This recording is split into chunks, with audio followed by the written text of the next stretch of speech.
बिस्मिल्लाहिर्रहमानिर्रहीम। अस्सलाम वालेकुम नाज़रीन। प्रोग्राम खबर की खबर के साथ मैं हूं आपका मेज़बान डॉक्टर बुलंद इकबाल। नाज़रीन, सबसे पहले बात कर लेते हैं कुछ पीएसएल पे, और आपको ये भी बताना चाहेंगे कि आज इस्लामाबाद यूनाइटेड ने जो है अभी का होने वाला मैच जो है वो जीत लिया। लाहौर कलंदर को शिकस्त हो गई। हालांकि लाहौर कलंदर ने टॉस जीत के पहले बॉलिंग करने का फ़ैसला किया, लेकिन इस्लामाबाद यूनाइटेड की टीम ने बड़ी अच्छी परफॉर्मेंस दी। और टॉस जीतने के बाद उम्मीद तो ये की जा रही थी कि चूँकि लाहौर कलंदर ने कल जो है वो पहले बैटिंग करते हुए 209 रन्स बनाए थे, जिसकी वजह से ये समझा जा रहा था कि शायद आज भी अगर लाहौर कलंदर की टीम टॉस जीतती है तो वो पहले बैटिंग करेगी ताकि एक बड़ा स्कोर दे सके। लेकिन उसके बिल्कुल बरक्स लाहौर कलंदर ने बॉलिंग करने का फ़ैसला किया, यानी फील्ड करने का फ़ैसला किया, और इस्लामाबाद यूनाइटेड को खेलने की दावत दी, बैटिंग करने की।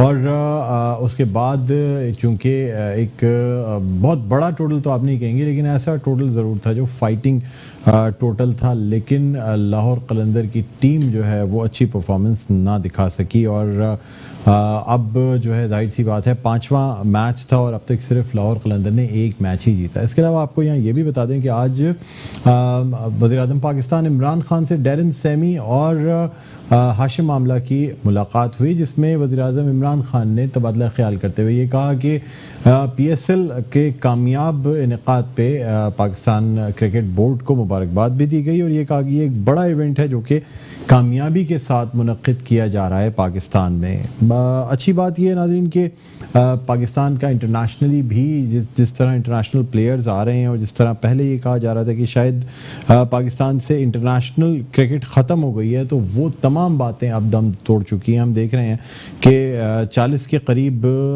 इंटरनेशनल जो क्रिकेटर्स हैं वो पाकिस्तान में मौजूद हैं, बेखौफ व ख़तर ये तमाम मैचेस हो रहे हैं। बहुत अच्छी बात है, खुशाइन बात है। और आपको ये भी बताएंगे कि चंद ही दिनों में यानी 12 तारीख से इन मैचेस का सिलसिला कराची के नेशनल स्टेडियम में भी शुरू हो जाएगा। यहाँ आपको बताते चलें कि इस्लामाबाद यूनाइटेड ने 71 रन्स के मार्जिन से ये मैच जीत लिया है।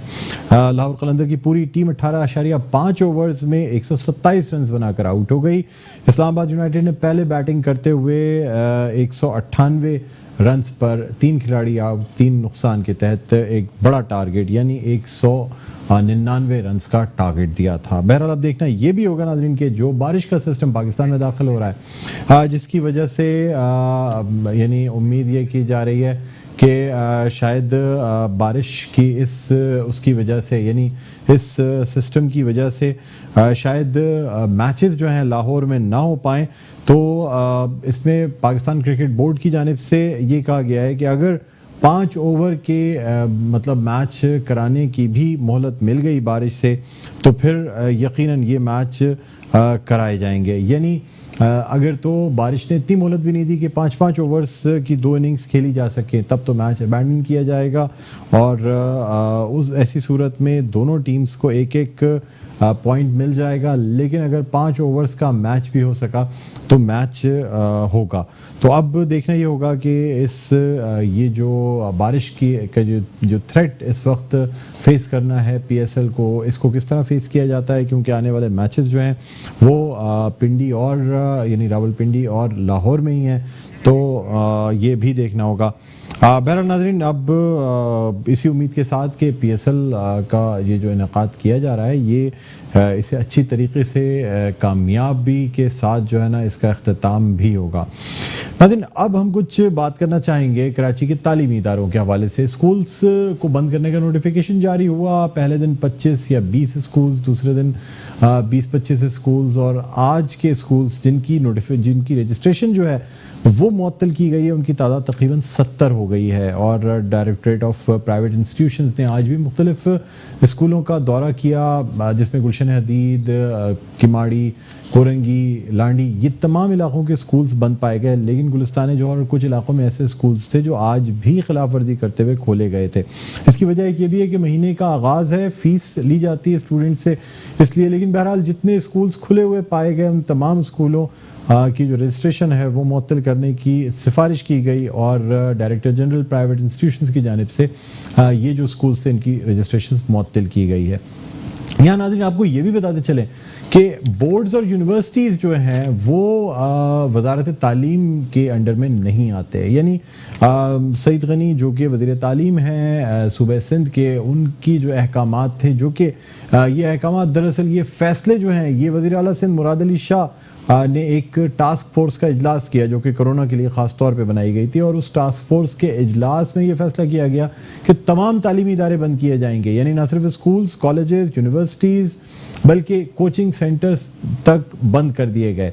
यहाँ आपको ये भी बताना चाहेंगे कि जो बोर्ड के एग्ज़ाम्स हैं, यानी सानवी तालीमी बोर्ड नहुम और दहुम के जो एग्ज़ाम्स हैं वो अपने वक्त पे मुनक्किद कराए जा रहे हैं। इसी हवाले से आज सानवी तालीमी बोर्ड ने नोटिफिकेशन निकालते हुए जो एडमिट कार्ड्स के इजरा का नोटिफिकेशन निकाला है, जिसमें ये जिक्र किया गया है कि सेक्रेटरी बोर्ड्स एंड यूनिवर्सिटीज़ की जानिब से चूँकि ये ख़त लिखा गया था कि ऐसे जो स्टूडेंट्स जो 9वीं और 10वीं जमात के इम्तिहानों में शरीक हो रहे हैं उनके एडमिट कार्ड्स जारी कर दिए जाएँ, तो इस नोटिफिकेशन पर अमल करते हुए बोर्ड ऑफ सेकेंडरी एजुकेशन ने ये एडमिट कार्ड्स जारी कर दिए हैं। नाज़रीन, सवाल ये पैदा होता है कि स्कूल्स बंद हैं 13 तारीख तक, तो हुकूमत के एलामिया के मुताबिक बंद हैं। 14 और 15 को हफ्ता और इतवार की तातीलात हैं। 16 से ये इम्तिहानात शुरू हो जाने और एडमिट कार्ड और शेड्यूल भी 16 के हिसाब से जारी किया जा रहा है। आखिर जो तालिब इल्म है वो स्कूलों से ये एडमिट कार्ड्स कैसे हासिल कर पाएंगे? यानी अगर ये एडमिट कार्ड्स इशू कर भी दिए जाते हैं तो क्या ये तालिब इल्मों के घर पे इरसाल किए जाएंगे? क्या उनके वालिदैन को ये शनाख्त यानी ये जो एडमिट कार्ड्स हैं ये दिए जाएंगे? इसका अब तक फैसला नहीं किया गया है। ये वजारत दरअसल जनाब निसार खोड़ो के अंडर में आती है, और हमने पूरी कोशिश की कि हम secretary boards and universities Riyazuddin साहब से रब्ता कायम करें। उनसे हमारी बात भी हुई, लेकिन शायद वो अपना मौक़िफ़ देने से कासिर हैं या वो नहीं चाहते कि मीडिया पे आके इस बात को डिस्कस करें कि आखिर क्यों नहीं एक मैकेनिज़्म बना लिया जाता महकमा तालीम के साथ या वज़ीर आला सिंध मुराद अली शाह के साथ बाकायदा कंसल्टेशन में एक ऐसा मैकेनिज़्म बना लिया जाए जिसमें इस बात का फैसला किया जाए कि वो स्टूडेंट्स जो कि 9वीं और 10वीं जमात के इम्तिहानात में 16 मार्च को शरीक होने जा रहे हैं उन तक ये एडमिट कार्ड्स कैसे पहुंचाए जाएंगे। लेकिन तलबा जो हैं वो एक इंतशार और परेशानी का शिकार हैं। इसमें उनको इम्तिहान की तैयारी भी करनी है, साथ में ये भी सोचना है कि ये एडमिट कार्ड्स उन तक कैसे पहुंचाए जाएंगे। लेकिन अफसोस के साथ ये कहना पड़ता है कि जो लोग इन तमाम अहकामात के ज़िम्मेदार हैं वो इन तमाम चीज़ों पर फैसले तो दूर की बात, वो मीडिया पे आके अपना मौक़िफ़ भी नहीं देना चाहते। 12 हमने उनको कॉल करके रब्ता करने की कोशिश की, लेकिन रियाजुद्दीन साहब जो कि सेक्रेटरी बोर्ड्स एंड यूनिवर्सिटीज़ हैं वो किसी सूरत भी मीडिया पे आके अपना मौक़िफ़ देने को तैयार नहीं है। बहरहाल नाज़रीन, हम इसी हवाले से बात करना चाहेंगे। इस वक्त हमारे साथ मौजूद हैं प्राइवेट स्कूल एसोसिएशन के सदर हैं तारिक शाह साहब, जिनसे हम जानना चाहेंगे कि आखिर इस मसले का क्या हल निकल सकता है। अस्सलाम वालेकुम तारिक शाह साहब, आपको खुशामदीद कहते हैं। सर, मुझे ये बताइएगा कि मैट्रिक यानी 9th और मैट्रिक के एग्ज़ाम 16 मार्च से इनका इनेकाद किया जा रहा है। एडमिट कार्ड्स भी इशू कर दिए गए हैं, आज बाकायदा नोटिफिकेशन भी निकल चुका है एडमिट कार्ड्स के हवाले से। सर, स्टूडेंट्स को जब ये स्कूल्स बंद हैं 13 तारीख तक और उसके बाद हफ्ता और इतवार की तातीलात हैं, तो स्टूडेंट्स अपने जो एडमिट कार्ड्स हैं वो किस तरह से रिसीव करेंगे? जी, बहुत शुक्रिया, आपने इस बहुत अहम इशू पे हमारा मौक़िफ़ लिया, क्योंकि आज सुबह से हम इसी मामलात में लगे हुए हैं। क्योंकि देखिए, एक तो सबसे बड़ा मसला तो आपने बयान किया कि एडमिट कार्ड इशू किए जाएंगे, लेकिन हम देंगे कैसे? क्योंकि डायरेक्टरेट ऑफ प्राइवेट इंस्टीट्यूशन और गवर्नमेंट ऑफ सिंध की अहकामात के मुताबिक जो है हम अपने स्कूल का ऑफिस भी नहीं खोल सकते हैं। तो जब ये सब मामलात हैं तो फिर एडमिट कार्ड डिस्ट्रीब्यूट करना तो बहुत ही इम्पॉसिबल सी चीज़ है। सेकेंड चीज़ जो हाईलाइट करनी है आपके चैनल पर की तवज्जो से, वो ये है कि यहाँ पर एडमिट कार्ड तो इशू है, लेकिन जिनको सेंटर्स बनाया जाएगा वो भी प्राइवेट स्कूल्स हैं। मेजॉरिटी स्कूल्स, प्राइवेट स्कूल जो हैं वो सेंटर्स बनते हैं, और वो जब स्कूल्स बंद हैं तो उनको उनकी प्रिपरेशन जो है और सेंटर्स किस तरह बनाए जाएंगे, कि सेंटर्स को ऑर्गेनाइज किस तरह किया जाएगा। क्योंकि जो पहला दिन होगा तो स्कूल का आफ्टर अ लॉन्ग वेकेशन, वो पहला दिन स्कूल का होगा, लेकिन पहला दिन सेंटर का भी होगा। तो ये मैनेज कैसे होगा, और स्कूल्स की इंतजामिया जो है जब हॉलीडेज पे है तो वो जो सेंटर के मटेरियल जो है वो कैसे कलेक्ट करेगी। और ये देखें और जब सेंटर बनता है तो हम अब एडमिनिस्ट्रेशन स्टाफ को बुलाना पड़ता है ताकि वो आके इंतजाम बाकायदा असातिज़ा को ट्रेनिंग दी जाती है इसकी कि किस तरीके से इन्विजिलेशन करनी है, किस तरह से मटेरियल बांटा जाएगा। जी, तो आज दोपहर से जो है हम इस मामलात पे थे, लेकिन ये इम्पॉसिबल लग रहा है कि 16 से एग्जामिनेशन स्टार्ट हो, और हम तो इससे ही मुत्तफिक हैं कि टाइमली पेपर्स हो, 16 से ही स्टार्ट की जाए। लेकिन आपके चैनल के तवज्जुह से हम ये भी अपील करना चाहेंगे मिनिस्टर एजुकेशन और चीफ मिनिस्टर सिंध साहब से, मुराद अली शाह साहब से, कि आप जो है वो इस मामलात को प्रायोरिटी पे लें। अगर आपने स्कूल बर वक्त बंद भी कराएं, लेकिन ये मामलात को आप जरूर टेकअप करें, ताकि अगर स्कूल मैनेजमेंट को अगर अलाउ किया जाएगा कि वो आके स्कूल में बैठे, बच्चों से कम्युनिकेट करे, और बच्चों को जाहिर सी बात है जब एग्जामिनेशन होते हैं तो कुछ सवालात भी होते हैं, उनको अपने टीचर से कुछ समझना भी होता है। तो अगर हम वो सब चीजें नहीं कर पाएंगे तो बच्चे पेपर में अच्छे कैसे परफॉर्म। तारिक शाह साहब, यहाँ पे एक कॉन्फ्लिक्ट ये भी है ना कि जो डायरेक्टरेट ऑफ प्राइवेट इंस्टीट्यूशंस है जो कि वज़ीर आला के अहकामात पे और एजुकेशन मिनिस्टर सईद गनी के अहकामात पर अमल कर रहे हैं, वो स्कूल्स की क्लोजर को बिल्कुल बंद करवा रहे हैं इसलिए कि बच्चों की सेहत का मामला है। लेकिन दूसरी जानिब 9वीं और 10वीं जमात यानी बोर्ड के एग्जाम्स और यूनिवर्सिटीज़ जो हैं ये एजुकेशन मिनिस्ट्री के अंडर में नहीं आती, यानी जो डायरेक्टरेट ऑफ प्राइवेट इंस्टीट्यूशंस है वो उसके अंडर में ये एग्जाम्स या बोर्ड्स नहीं आते। इसके लिए एक अलग से डिपार्टमेंट या मिनिस्ट्री मौजूद है जो कि सेक्रेटरी बोर्ड्स एंड यूनिवर्सिटीज़ हैं। इसके अलावा इसकी जो वजारत है ये निसार खोड़ो साहब के पास है। तो ये कुछ आपस में ऐसा लगता है कि जैसे आपस में कोई कोऑर्डिनेशन नहीं है। एक तरफ सेक्रेटरी बोर्ड्स एंड यूनिवर्सिटीज़ जो हैं वो ये नोटिफिकेशन निकाल रहे हैं बोर्ड के लिए कि वो जल्द अज जल्द एडमिट कार्ड्स इशू करें। आज बोर्ड की जानिब से नोटिफिकेशन निकाल भी दिया गया एडमिट कार्ड इशू कराने का, लेकिन मैकेनिज्म ही नहीं तय हो पा रहा कि ये एडमिट कार्ड्स बच्चों तक कैसे पहुंचेंगे। तो इसमें इस हवाले से आपकी सेक्रेटरी बोर्ड्स एंड जो यूनिवर्सिटीज़ हैं उनसे कोई बात हुई है? नहीं, उनसे हमारा राब्ता आज नहीं हो सका है, क्योंकि हमने बोर्ड ऑफिस के जो चेयरमैन होते हैं पूरे सिंध के, उससे उनसे हमने राब्ते किए हैं, लेकिन उनका कहना भी यही है कि हमें भी मुश्किलात दरपेश हैं, और उनको भी एक मौका ये भी है कि उनको भी प्रॉपर्ली ऑन बोर्ड नहीं लिया गया इस डिसीजन के अंदर। तो देखें बहुत सारी चीज़ें ये आपके बिल्कुल सामने ही हैं। तो हम आपके चैनल के तवज्जुह से ये अपील दोबारा करेंगे कि डिपार्टमेंट्स की कोऑर्डिनेशन कौन करवाएगा, ये चीफ मिनिस्टर साहब करवाएंगे, क्योंकि जब दो मिनिस्ट्री चल रही होती हैं कि एक पूरा बोर्ड ऑफिस का निज़ाम अलग चल रहा है, एजुकेशन डिपार्टमेंट का निज़ाम अलग चल रहा है, लेकिन उनके हेड जो हैं वो चीफ मिनिस्टर साहब हैं। तो उनको ये चाहिए कि इस मामले को टेकअप करें। Education is a very important part of the province. तो अगर जब तक ये इसको टेकअप नहीं करेंगे मुराद अली शाह साहब, ये मामला सॉल्व नहीं होगा, और मुझे डर है कि इस बार बच्चों का रिजल्ट भी मुतासर हो सकता है। ठीक है, बहुत शुक्रिया तारिक शाह साहब, प्राइवेट स्कूल्स मैनेजमेंट एसोसिएशन के प्रेसिडेंट हमारे साथ मौजूद थे। नाज़रीन, यहाँ एक छोटा सा वक्फा लेना चाहेंगे, वक्फे के बाद दोबारा आपकी खिदमत में हाजिर होते हैं। कहीं ना जाइएगा, देखते रहिए प्रोग्राम खबर की खबर।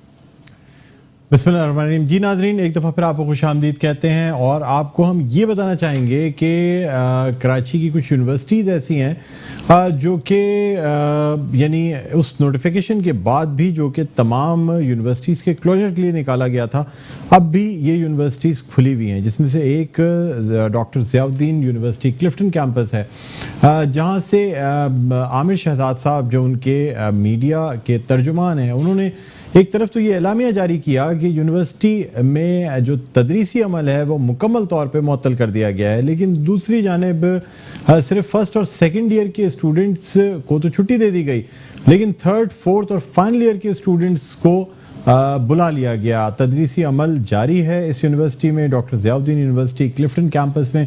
और जब इनके तर्जुमान आमिर शहजाद साहब से ये पूछा गया कि उनका मौक़िफ़ लेने की कोशिश की गई कि क्या वजह है कि आपने अपने स्टूडेंट्स को आप अभी अपनी यूनिवर्सिटी में बुला रहे हैं, तो उनका कहना ये था कि ये तो हाउस जॉब वाले लोग हैं जो कि आ रहे हैं हमारे हॉस्पिटल में या यूनिवर्सिटी में। नाज़रीन, यहाँ आपको एक बात क्लियर करना चाहूँगा, वो ये है कि मेडिकल स्टूडेंट्स जो होते हैं, जो क्लिनिकल अटैचमेंट पे होते हैं, वो वार्ड्स तो ज़रूर जाते हैं, लेकिन उनका ये तदरीसी अमल होता है जो उनको वार्ड्स में सिखाया जाता है। डॉक्टर्स का या हाउस ऑफिसर्स का वार्ड में मौजूद होना, एक वक्त में एक वार्ड में कोई एक या दो हाउस ऑफिसर या एक या दो ड्यूटी डॉक्टर्स होते हैं जो एक वार्ड में तैनात होते हैं, लेकिन जब ये स्टूडेंट्स वार्ड में जाते हैं तो तकरीबन 20 से 25 के करीब एक वार्ड में स्टूडेंट्स एक वक्त में मौजूद होते हैं। हुकूमत सिंध की तमाम कोशिशें ये है कि स्टूडेंट्स किसी भी तरह से एक जगह इकट्ठे ना हो सकें, ताकि अगर किसी एक स्टूडेंट को खुदा न खास्ता कोई ऐसा शुबा है कि उसे कोरोना वायरस अफेक्ट कर सकता है, तो फिर बाकी स्टूडेंट्स को ये वायरस ना लग सके। लेकिन अफसोस की बात यह है कि जहां मुस्तकबिल के डॉक्टर्स बनाए जा रहे हैं, वहाँ के स्टूडेंट्स को, तालिब इल्मों को हॉस्पिटल बुलाया जा रहा है और उन स्टूडेंट्स का तदरीसी अमल जारी रखा गया है। यानी ज़ियाउद्दीन यूनिवर्सिटी क्लिफ्टन कैंपस में 3rd, 4th और फाइनल ईयर्स की क्लासें जो हैं वो चल रही हैं, और ये जो वार्ड के अंदर जो यानी ट्रेनिंग दी जाती है वो दूसरी जानिब अलग चल रही है। खुदा न खास्ता अगर हॉस्पिटल में कोई कोरोना वायरस का सस्पेक्टेड मरीज़ अगर आ जाता है तो वो भी एक तरीके से तमाम स्टूडेंट्स के लिए थ्रेट है। लेकिन यूनिवर्सिटी इंतज़ामिया जो है, और ख़ास तौर पे यूनिवर्सिटी के तर्जुमान आमिर शहजाद साहब, ये बात मानने के लिए तैयार नहीं है कि तदरीसी अमल है। उनका ये कहना है कि हाउस ऑफिसर्स हैं, जबकि नाजरीन हाउस ऑफिसर वो होते हैं जो अपनी डॉक्टरी की डिग्री, मेडिसिन की डिग्री हासिल करने के बाद इब्तिदाई जो पहली प्रैक्टिस करते हैं वो हाउस जॉब कहलाता है। लेकिन वो डॉक्टर्स होते हैं, उन्हें तमाम प्रिकॉशंस, उन्हें तमाम एहतियाती तदाबीर, उन्हें तमाम पेशेंट्स के बारे में आइडेंटिफिकेशन का पता होता है। लेकिन इस वक्त बड़ा ही ख़तरनाक काम ये किया जा रहा है। इसी हवाले से हम बात करना चाहेंगे। हमारे साथ ऑनलाइन बीपर पर मौजूद हैं डॉक्टर शकील फारूकी साहब। अस्सलाम वालेकुम डॉक्टर साहब, आपको खुशामदीद कहते हैं प्रोग्राम खबर की खबर में। जी, वालेकुम अस्सलाम। सर, आप चूंकि टीचर्स सोसाइटी से आपका ताल्लुक है और आपको इन तमाम मैटर्स का पता होगा, यहाँ आपसे जानना चाहेंगे कि वो यूनिवर्सिटीज़ जो वायलेशंस कर रही हैं उस नोटिफिकेशन की जिसमें कहा गया था कि कॉलेज, यूनिवर्सिटीज़, स्कूल्स तमाम का तदरीसी अमल रुक जाना चाहिए, लेकिन अब भी कुछ यूनिवर्सिटीज़ ऐसी हैं, ख़ासतौर पर ज़ियाउद्दीन यूनिवर्सिटी का क्लिफ्टन कैंपस, जहाँ 3rd, 4th और फाइनल ईयर के स्टूडेंट्स को बाकायदा बुलाया जा रहा है, और ना सिर्फ यूनिवर्सिटी बुलाया जा रहा है, साथ साथ हॉस्पिटल बुलाया जा रहा है, उनको वार्ड्स में जो तालीम दी जाती है उसका सिलसिला जारी रखे हुए हैं। क्या कहते हैं सर आप? मेरे ख्याल में मुझे तो इसमें कोई ऐसा हरज इसलिए नजर नहीं आता कि जो मेडिकल के तालिब इल्म हैं उनकी तरबियत का, उनकी तालीम का ये हिस्सा है। और ये तो आप एक वायरस की बात कर रहे हैं, अस्पतालों में तो और कई मौलिक बीमारियां होती हैं, और उसके साथ साथ अस्पतालों में दुनिया भर में कभी कभार यूं भी होता है कि कोई हॉस्पिटल एक्वायर्ड इन्फेक्शन भी हो जाती है। लेकिन ये होता है कि जितना इंसान के लिए मुमकिन है वो पूरी उसकी तहफ़्फ़ुज़ के लिए एहतमाम करते हैं, और मेडिकल के तलबा जो हैं उनको इस चीज़ की ट्रेनिंग होती है, तरबियत होती है, तो और उन्हें बहरहाल अस्पताल तो जाना होता है। अगर कोरोना वायरस ना भी हो तो वहां पे टीबी का कोई मरीज हो सकता है, वहां पे मेनिंजाइटिस का कोई मरीज हो सकता है, और बेशुमार ऐसी मुतअद्दी बीमारियां हैं कि जिनके मरीज अस्पताल में मौजूद होते हैं। तो मेरे ख्याल में ये कोई ऐसी बहुत बड़ी फिक्र की बात नहीं है। अलबत्ता ये जरूर होता है कि कोई मरीज अगर किसी ऐसे मर्ज में मुब्तला हो जिसके बारे में अभी ज्यादा इल्म ना हो, तो उसके लिए अस्पतालों में तरीक़ेकार होता है कि उसे आइसोलेशन में रखा जाता है और फिर उसकी पूरे जिस तरह निगहदाश्त की जाती है। डॉक्टर साहब आपसे एक बात जानना चाहूंगा। देखिए sir, ji schools, universities, colleges, coaching centres, इसको बंद करने का मकसद ये था कि स्टूडेंट्स में अगर किसी को कोई भी ऐसा शख्स है जो कि मुमकिन तौर पे कोरोना वायरस का शिकार हो सकता है, तो वो 10, 20, 30 स्टूडेंट्स के दरमियान मौजूद ना हो। यानी स्टूडेंट्स का एक्सपोजर मरीजों से नहीं रोकना था सर, स्टूडेंट्स का आपस में जो इंटरेक्शन होता है, आपस में जिस तरह स्टूडेंट्स मौजूद होते हैं, अगर इनमें से किसी एक स्टूडेंट को भी मुमकिन तौर पे या खदशा भी हुआ कोरोना का, तो तो आप नहीं समझते कि जिस मकसद के लिए ये तालीमी इदारे बंद किए गए थे वो मकसद ही फौत हो जाता है सर, जब स्टूडेंट्स एक जगह इकट्ठा होंगे। ये जो आप कह रहे हैं कि जो मेडिकल की तालीम दी जा रही है सर वो अपनी जगह मौजूद है, लेकिन ये स्टूडेंट्स हैं, ये डॉक्टर्स नहीं हैं, ना इन्हें एहतियाती तदाबीर का पता होता है। 5 साल की पूरी तालीम कंप्लीट करने के बाद एक जो हाउस ऑफिसर होता है उसको ये इजाज़त होती है कि वो वार्ड में बिल्कुल मरीजों का मुआयना भी कर सकता है। इस किस्म के अगर कोई पेशेंट्स होते हैं तो उनका भी एग्जामिनेशन किया जा सकता है। लेकिन आप ये नहीं समझते कि स्टूडेंट्स का आपस में जो इंटरेक्शन है यूनिवर्सिटी के अंदर, अगर एक क्लास में 150-200 तालिब इल्म हैं तो वो तमाम के तमाम जब यूनिवर्सिटी या कॉलेज आएंगे तो फिर ये जो यूनिवर्सिटीज या कॉलेजेस बंद करने का जो मकसद है क्या ये पूरा होगा? जी, मेडिकल की तालीम के अलावा जो दीगर तालीमी इदारे हैं वहां की कैफियत जो है वो मुख्तलिफ है। और दरअसल जो हुकूमत सिंध ने तालीमी इदारों में क्लासेस मुनक़ता की हैं, तो मैं ये समझता हूं कि उसकी वजह यह है कि इस वक्त जो है हुकूमत के पास कोई स्ट्रेटजी फिल वक्त ऐसी नहीं है कि वो तालीमी इदारों में हिफाजती इंतजामात कर सकें। तो ये हिफ्ज़ मा तक़द्दुम के तौर पर एक कदम उठाया गया है और इसमें कोई हरज नहीं है। इस सूरत में ये होगा कि 1 हफ्ता या 2 हफ्ता 10-15 दिन जो भी हुकूमत ने तालीमी इदारे बंद किए हैं तो उसमें उन्हें अपनी प्लानिंग करने का और इस सिलसिले में कोई मौसर इक़दामात करने का मौका मिल जाएगा। तो दीगर तालीमी इदारों के लिए ये बात बिल्कुल दुरुस्त है, लेकिन जैसे कि आपने खुद फरमाया इब्तिदा में कि मेडिकल कॉलेजेस में भी हो रहा है कि शुरू के जो 2 साल हैं उनके तलबा को छुट्टी दे दी गई है। तीसरे साल से तलबा जो हैं वो वार्ड्स में ड्यूटी देना शुरू कर देते हैं, आते हैं, उनकी ट्रेनिंग वहां पर होती है। और मैंने जिस तरह पहले अर्ज किया कि इस तरह के जो सस्पेक्टेड मरीज हैं उन्हें उनके लिए अस्पताल में इक़दामात किए जाते हैं, उन्हें आइसोलेशन में रखा जाता है और ऐसा होता नहीं कि हर कोई जो अस्पताल में आ रहा है वो उनसे एक्सपोज हो। लेकिन जो दीगर तालीमी इदारे हैं, कोचिंग सेंटर हैं, मसला यह है कि तालीमी इदारा क्लासरूम तो एक चीज है, लेकिन जो लोग बसों में और वैगनों में सफर कर रहे हैं, जो लोग IPL के जाके मैचेस देख रहे हैं, जो लोग मॉल्स में घूम रहे हैं, PSL के मैचेस, उन सब के लिए खतरात हो सकते हैं।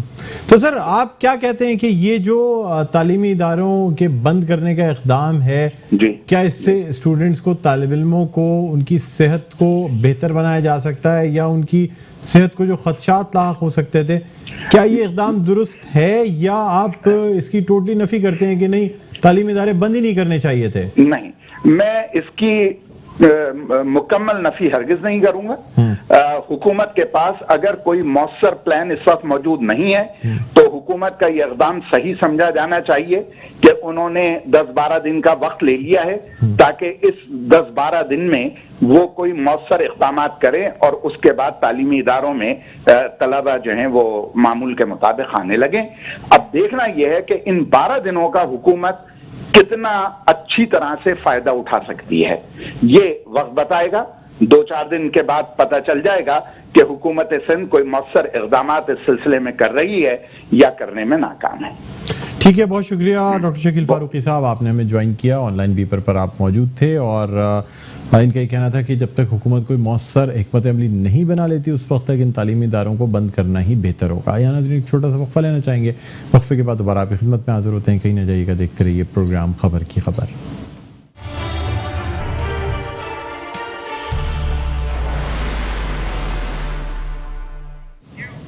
जी नाज़रीन, वेलकम बैक। एक दफ़ा फिर आपको खुशामदीद कहते हैं प्रोग्राम में खबर की खबर। मैं हूं आपका मेज़बान डॉक्टर बुलंद इकबाल। नाज़रीन, अब हम कुछ बात करना चाहेंगे सिंध हुकूमत के हवाले से, जिन्होंने आज नेशनल स्टेडियम की इंतज़ामिया से भी रब्ता कायम किया और PCB से भी रब्ता कायम किया और ये कहा है कि 12 मार्च से जो मैचेस कराची में खेले जाने हैं वो मामूल के मुताबिक होंगे। यहाँ आपको ये भी बताते चलें कि सिंध हुकूमत ने तमाम तर ताउन का यकीन भी दिलाया है और साथ ही साथ ये भी कहा गया है कि इन स्टेडियम्स के जो 12 या 13 गेट्स हैं उनके बाहर निजी कंपनी की जानिब से हैंड सैनिटाइज़र्स और हाथ धोने की मशीनें भी लगाई जाएंगी, जहां शायकीन क्रिकेट को ये सहूलत हासिल होगी कि वो स्टेडियम में अंदर जाने से कबल अपना जो हाथ है अपने हाथों को धो के साफ़ सुथरे करके फिर स्टेडियम में दाखिल हो सकते हैं। ये तमाम चीज़ें इसलिए यकीनी बनाई जा रही हैं क्योंकि कोरोना वायरस के फैलने के खदशात के पेश नज़र स्कूल्स, कॉलेजेस, यूनिवर्सिटीज़ जो हैं वो सिंध भर में बंद कर दी गई हैं। लेकिन ये फैसला किया गया है कि PSL के जो मैचेस हैं उनका इनेकाद जो है वो शेड्यूल के मुताबिक किया जाएगा। इसी हवाले से हम बात करना चाहेंगे। इस वक्त हमारे नुमाइंदे KM अब्बासी हमारे साथ लाइन पर मौजूद हैं। जी अस्सलाम वालेकुम KM अब्बासी, आपको हम खुशामदीद कहते हैं प्रोग्राम खबर की खबर में। जी वालेकुम अस्सलाम डॉक्टर साहब। मुझे बताइएगा कि सिंध हुकूमत ने राब्ता कायम किया है PSL इंतज़ामिया से और नेशनल स्टेडियम से, और ये यकीन दहानी कराई गई है कि हर मुमकिन ताउन किया जाएगा और PSL के जो मैचेस हैं 12 मार्च से जिन्हें स्टार्ट होना है वो अपने शेड्यूल के मुताबिक उनका इनेकाद होगा। क्या कहते हैं आप? जी बिल्कुल डॉक्टर साहब, क्योंकि इस वक्त जो सबसे बड़ा चैलेंज था वो कोरोना वायरस का चैलेंज है और इसी सिलसिले में जो तमाम स्कूल्स हैं, कॉलेजेस हैं, वो बंद की गई हैं। यहाँ तक के जो पब्लिक लाइब्रेरीज हैं उनको भी बंद किया गया है। ताम जो कि वज़ीर आला सिंध भी खुद इस मामले को देख रहे हैं और जो सुबह से शाम तक इजलास भी किए जा रहे थे, इस पर भी गौर किया जा रहा था कि आया जो PSL के मैचेस हो रहे हैं उनको किस तरह से जो है हैंडल किया जाए, क्योंकि अगर शेड्यूल के मुताबिक नहीं होते तो उनका भी शेड्यूल जो है मुतासर होता है और जो मैचेस हैं वो भी परेशान होंगे। जाहिर सी बात है, एक लोगों के अंदर बहुत बड़ा क्रेज है क्रिकेट को लेकर, तो ये आज फैसला किया गया है कि क्रिकेट का जो शेड्यूल है उसके मुताबिक ही ये मैचेस होंगी। लेकिन सबसे जो अहम बात की गई है सिंध हुकूमत की जाने से कि हाल ही में जिन्होंने चाइना से या फिर ईरान से सफर किया है उन लोगों पर पाबंदी आयद कर दी गई है कि वो लोग जो है वो इस स्टेडियम में जा नहीं सकेंगे और उन पर मुकम्मल तौर पर पाबंदी होगी। जबकि शहरी जब आएंगे वहां पर तो उनके लिए सफाई सुथरे का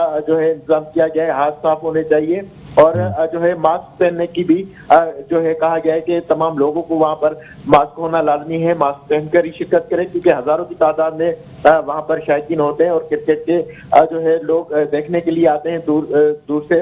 तो यही वजह है अब सिंध हुकूमत की जानिब से ये स्टेप लिया गया है कि जो कि अवाम को भी ये दरखास्त की गई है कि अगर कोई जो कि ईरान से या चाइना से आया है तो वो भी खुद भी जो है एहतियात करे और वो इस मैचेस में शिरकत ना करें, बल्कि घर में बैठकर उन मैचेस को एंजॉय कर सकते हैं। ताहम जिस तरह से मामूल के मुताबिक मैचेस रखी गई हैं तो यहाँ पर भी जो है पहले ये गौर किया जा रहा था कि आया मैचेस को जो है यहाँ से शिफ्ट किया जाए कहीं बाहर और यहाँ पर ना की जाए, ताकि कहीं ऐसा ना हो, क्योंकि इस वक्त मुल्क के अंदर जो है करीबन 5 केसेस सामने आ चुके हैं, जो जिनका जो 2 केसेस हैं उनका ताल्लुक सिंध से है, बल्कि जो दीगर हैं वो मुल्क भर में हुए हैं। तो इसी वजह से जो है एहतियाती तदाबीर भी की जा रही हैं और हॉस्पिटल भी, जैसे गुज़िश्ता रोज ही इंडस हॉस्पिटल के लिए भी कहा गया कि वहां पर आइसोलेशन जो है वार्ड बनाया जाएगा। और KM अब्बासी, मुझे ये बताइएगा कि क्या सिंध हुकूमत की जानिब से, क्योंकि जाहिर सी बात है तकरीबन 30,000 के करीब गुंजाइश है नेशनल स्टेडियम की, तो क्या वहाँ पे शायकीन क्रिकेट, तमाम शायकीन क्रिकेट को जो N95 मास्क होता है वो भी फराहम किया जाएगा? जी बिल्कुल, क्योंकि इस वक्त जो है सिंध हुकूमत की जानिब से खुद दरखास्त की गई है कि जितने लोग पहन के आ सकते हैं तो वो पहन के आए, एहतियाती तदाबीर इख्तियार की जाए। और मास्क तो आपको पता है नापैद हुए हैं इस वक्त मार्केट में, न सिर्फ महंगे हैं बल्कि शायद ही कोई 100 में से कोई एक ऐसा मेडिकल स्टोर हो जहाँ पे कोई इस किस्म का मास्क जो है वो दस्तयाब हो। जी बिल्कुल, ये एक बहुत बड़ा इस वक्त चैलेंज भी बन चुका है और जो ज़कीर अंदोज हैं उन्होंने मास्क को भी नहीं छोड़ा और मास्क जो कि इस वक्त इंतहाई जरूरी है, लेकिन देखा ही जाए कि उसके लिए भी 144 लागू है कि कहीं पर अगर स्टॉक होगा तो उनके खिलाफ कार्रवाई अमल में लाई जाएगी। हालांकि इस वक्त तक एक भी कार्रवाई उनके खिलाफ अमल में लाई नहीं गई, जबकि ये मास्क जो है मार्केट के अंदर अवेलेबल थे 5 रुपए 10 रुपए के ऊपर, लेकिन अब वो 80 रुपए और 100 रुपए के भी मुश्किल से कहीं से मिल सकते हैं। तो ये एक बहुत बड़ा चैलेंज है और ज़कीर अंदोज जो है इससे फायदा उठा रहे हैं, लेकिन हुकूमत जो है इस मामले पर कोई एक्शन नहीं ले पा रही, ना ही कोई ऐसी सूरत हाल सामने आई है जहाँ पर कोई पुलिस की जानिब से बहुत बड़ी कार्रवाई अमल में लाई गई हो। हालांकि ये मास्क जो है वो हर स्टोर पर, हर शॉप पर मौजूद रहते थे और कहीं से भी आप सर्जिकल जो मास्क होता है वो खरीद सकते थे, लेकिन इस वक्त जो है बहुत बड़ा चैलेंज बन गया है और हुकूमत इसमें मुकम्मल तौर पर नाकाम नजर आती है कि इन सर्जिकल मास्क को जो है कहीं पर जो है पब्लिक प्लेस पर रखा जाए या दीगर। लेकिन कुछ चंद लोग ऐसे हैं जो मुखैर हजरात हैं जिन्होंने अपनी मदद आपके तहत अगर उनको कहीं पर मिले हैं तो उन्होंने सड़कों पर खड़े होकर अवाम में ये बातें, लेकिन हुकूमती सतह पर इस किस्म की कोई इक़दाम नजर नहीं आ रहे। जबकि जो क्रिकेट के हवाले से भी अगर बात की जाए तो वहां पर भी हजारों की तादाद में लोग होंगे, लेकिन वहां पर भी जो है हुकूमत की जानिब से मास्क बांधने का कोई ऐलान नहीं किया गया, बल्कि ये जो है लोगों को कहा गया है कि वो खुद अपने आप के तहत, मदद के तहत जो है एहतियात करें और मास्क पहन कर आए, हाथों की सफाई को यकीनी बनाएं। और जो जिन्होंने चाइना या ईरान का या किसी भी मुल्क का बाहर का दौरा किया है जहां पर कोरोना वायरस जो है था, तो उस पे भी उनको कहा गया है कि वो खुद से यहाँ पर ना आए, जबकि गेट पे के ऊपर कोई भी इस किस्म की चेकिंग या स्क्रीनिंग का अमल नहीं रखा गया, ताकि लोग दूसरे जो लोग हों उनको बचाया जा सके, क्योंकि ये एक ऐसा वायरस है जो कि फैलता है, जिसकी वजह से ही जो है हुकूमत परेशान है और दीगर ममालिक में भी ऐसी सूरत हाल है। लेकिन यहाँ पर क्योंकि मौसम भी बताया जा रहा है डॉक्टर्स की जानिब से कि जो कि दिन में गर्मी होती है, कम लोग इससे मुतासर होंगे, लेकिन क्योंकि ये फैलने वाला वायरस है तो इसकी वजह से ये एहतियाती तदाबीर लाजमी है ताकि कोरोना वायरस को जो है खत्म किया जा सके। जी ठीक है। अच्छा, मुझे ये भी बताइएगा कि खासतौर पे कोई मेडिकल की टीम्स भी तैनात की जाएंगी नेशनल स्टेडियम के एंट्री पॉइंट्स पे, ताकि या थर्मल स्कैनर से लोगों को भी स्कैन किया जाएगा ताकि ये पता चल सके अगर किसी को बुखार है, उसका टेम्परेचर ज़्यादा है या वो मुमकिन तौर पे कोरोना वायरस में मुब्तला हो सकता है, तो उसे रोका जा सके।